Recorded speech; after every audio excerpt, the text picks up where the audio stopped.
Highway connectivity, roads expansion, cleaning up అదంతా జరుగుతుందమ్మా. Already Visakha city నుంచి major రహదారి అంటే హైవేకి వెళ్ళేదాన్ని కనెక్టివిటీ ఫస్ట్ క్లియర్ చేయాలమ్మా. అది ఏం చేస్తుంటే విశాఖపట్నం ఎకనామిక్ రీజన్ మీటింగ్ అయిన తర్వాత గౌరవ ముఖ్యమంత్రి గారు విఎంఆర్డీ మన ఐఏఎస్ అధికారులకి ఏం చెప్పారంటే శాసనసభ్యులతో కూర్చుని మీరు ప్లాన్ చేసి ప్రెజెంట్ ఇట్ అని కూడా చెప్పారు. ఆ బాటిల్ నెక్స్ విల్ క్లియర్. వచ్చి నేనేమంటానంటే with all fairness, Shamshabad airport open అయినప్పుడు రింగ్ రోడ్ ఇంకా పూర్తి అవ్వాల, పని ప్రారంభించారు. అలాంటి ఇబ్బందులు లేకుండా we're trying to finish everything. But there will be areas to improve. కొన్ని బాటిల్ నెక్స్ కొత్త వస్తాయి, మనకు తెలియని బాటిల్ నెక్స్ కొన్ని ఏర్పడితే అక్కడ ఫ్లైఓవర్లు వేయాలి, అన్నీ చేయాలి. ఇది నిరంతర ప్రక్రియ. ఎందుకంటే విశాఖపట్నం ఎకనామిక్ రీజన్ అంటే శ్రీకాకుళం టు అనకాపల్లి వరకు కూటమి ప్రభుత్వ లక్ష్యం ఏంటంటే $1 trillion ఎకనామిక్ రీజన్ అవ్వాలి. So white collar jobs to blue collar jobs మొత్తం ఎకోసిస్టమ్ ఇక్కడ ఏర్పాటు చేయాలంటే దానికి requires social infrastructure, hard infrastructure, power infrastructure ఇవన్నీ ఏర్పాటు చేయాలి. ఆ దిశగా మేము ఈ విశాఖపట్నం ఎకనామిక్ రీజన్ మ్యాప్ చేసాం. వీళ్ళు ఎగ్జిక్యూట్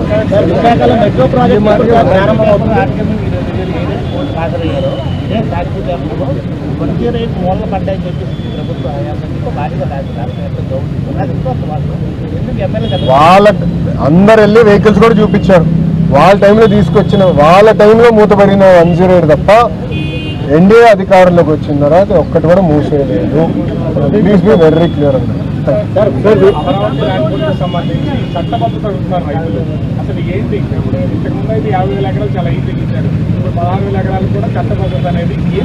ఆల్రెడీ చట్టబద్ధత ఉంది కనుకనే గత ప్రభుత్వం రాజధాని తరలించలేకపోయింది. ఆల్రెడీ లీగలీ బైండింగ్ కనుక మీరు చూస్తే జనరల్గా ఇలాంటి కార్యక్రమాలు చేసినప్పుడు ప్రభుత్వం అగ్రిమెంట్లు అంటే ప్రభుత్వం అనుకూలంగా చేస్తుంది.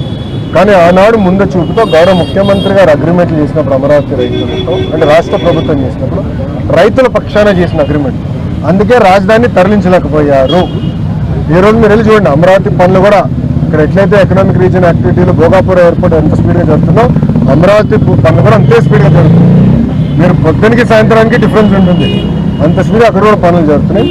గ్రేటర్ ఎక్స్పాన్షన్, ఎందుకంటే ఒక ఎకనామిక్ రీజన్ బాగుపడాలంటే ఇక్కడ ఎట్లయితే భోగాపురం ఎయిర్పోర్ట్ గురించి మాట్లాడుతున్నామో, తిరుపతిలో ఎట్లయితే అద్భుతమైన ఎయిర్పోర్ట్ ఉందో అమరావతి కూడా ఒక అద్భుతమైన ఎయిర్పోర్ట్ చాలా చాలా అవసరం.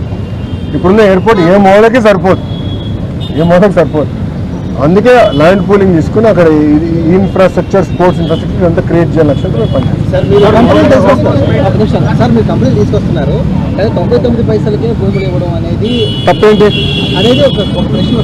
తప్పేంటి సార్? నేను ఇస్తాను. ఫార్చ్యూన్ 500 కంపెనీస్ అందరికీ నేను 99 పైసల్లోనే గజానికి కాదు ఎకరంగా మొత్తం భూమి ఇస్తా.